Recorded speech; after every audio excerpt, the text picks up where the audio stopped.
దేవుని చిత్తాన్ని గ్రహించగలిగిన మనస్సు మనకు కావాలి.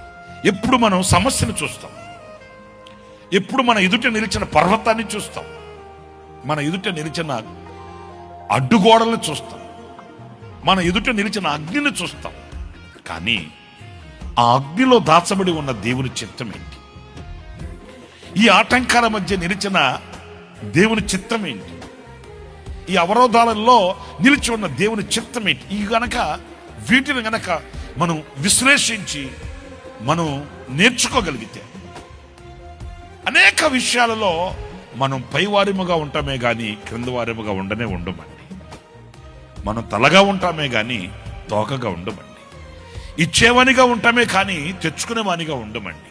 అంటే మన బ్రతుకు ఎలా ఉంటుంది అనంటే, మనం ఒక పత్రికగా సాక్షిగా నిలిచే ఆ గొప్ప బ్రతుకుని ఆధిక్యతని దేవుడు మనకు అనుగ్రహిస్తాడు.